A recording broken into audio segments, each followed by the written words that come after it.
got 2 pots of water, and just to keep colours nice and clean. I'm not always very good at that, but I've got them today. Moisture splash water, that's a really good start. Let's do just a little run through with the colours that we have. It's a really lovely way of introducing you to painting daisies. I've got our number 2 filbert. You can use a round brush as well, so don't feel that you have to get or buy in anything that I have. So I am using the pure yellow. I'm just going to put a little bit more in there, and Quin Gold, which I've just put here, and let's just have a play around with those 2 colours together. And we do want a little bit of water in this because we want the paint to travel a little bit across the dome of the daisy head. And I've got this Quin Gold here, which is a lovely luminous colour. I really love it. And that's kind of our daisy head really. You can add water to the other half of the dome. Let's just play around with that. And they go really nicely, nice bright daisy head.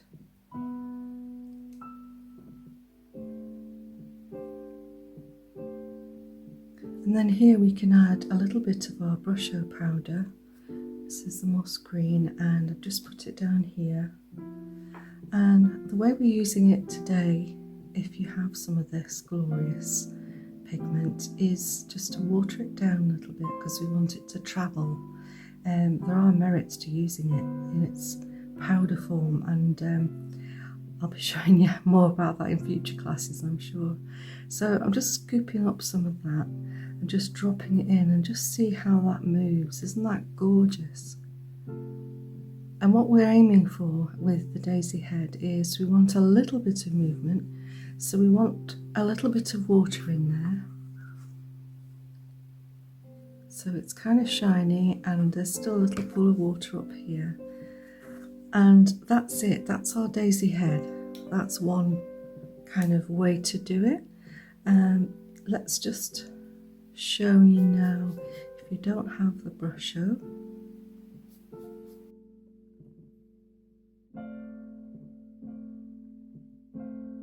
We've got a lot of yellow in there, adding some water, and then we have some other green of your choice. Watered it down a little bit, and that has a gorgeous effect too. I'm exaggerating these just so that you can see the reaction. They might be a bit more subtle when we actually do the daisy heads. So there's lots of different options. We could go in with the yellow on one side, and do the other side with the Quin Gold. So just have a play around with the combis that you like, and you can also chuck in 2 or 3 different colours into your head. I mean, it's nice to have a little bit of variety. And then what we'll do with our daisy heads is add a little bit more of this brusho or your undersea green to the bottom of the head, and then we might wait a short while for most of the water to kind of disperse and dry, and then just drop in these darker bits at the bottom of the heads. And that's because when we draw the petals into these areas, it will really set them off. We need that dark colour behind the white. They make absolutely gorgeous paintings on their own. Aren't they gorgeous? Each one has a little character of its own. So if we move on to the petals now, I'm going to use the Dr. P.H. Martin's Bleed Proof, but like I've said before, just use any white that you have, white watercolour or gouache. And what we're trying to do here is get a few kind of different whites and creams and almost like a greeny grey as well. And it kind of just adds shadow and playfulness and movement. So we've got the white, and I'm also going to put down the buff titanium. It's a nice base to mix with other colours. It's also nice on its own. And I want to mix a grey with you again. We have done this with the other Daisy class, Daisy Days, but I just wanted to run through it again because it's very, very quick and it gives you more subtle colours and they just look very realistic and earthy. I think there's some kind of merit to that. And I'm just showing you this. You can fast forward if it's not something you want to do right now. If you wanted to make a quick grey, of course you could just mix a black and a white together, or a black and a buff titanium together.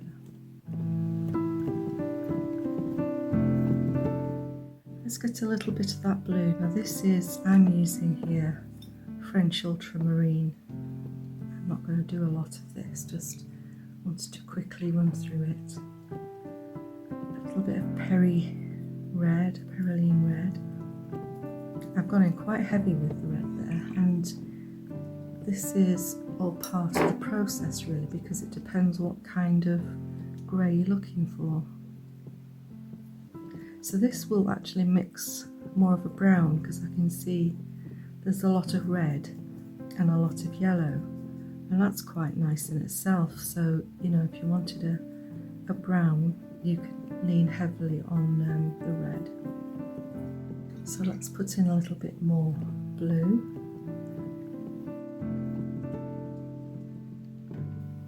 The make of colours changes as well. I mean, I know they all have numbers, but I've noticed a slight difference in brand. So you see, adding that blue, put this down on the paper, has kind of made it more of a grey, and then the magic happens when we add a white to that, and it kind of just brings out all the colours. Now this is like a bluey grey here that we've got, but I love that. That's lovely. So you can mess around with the different amounts of the three primaries, and of course it depends on the primary that you're using. So you can get kind of warm and cooler greys just out of these three primary colours. So I'm now going to use this. I'm going to mix in a little bit of white. And this is where I like the fact that we end up with something like this, and I've left that here on purpose because it really does. All the colours start to mix together and you start to kind of relax a little bit. And you get some beautiful tones and shades out of that. I'm also just going to mix some, I'll put it over here. This is the buff titanium. Take some of that grey over here. So you can see we've got kind of a warmer grey, buttery grey here, and we've got a cooler grey there. And we could just dip in and out of these, and the buff titanium on its own, the white on its own. So let's just get these on the palette and have a look.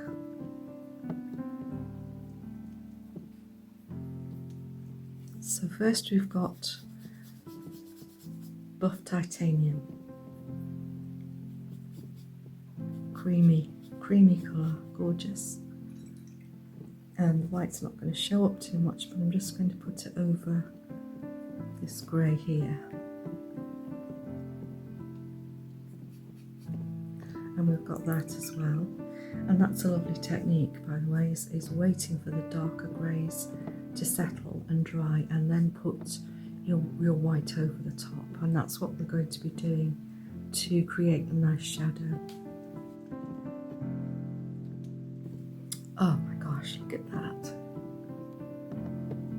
Isn't that beautiful?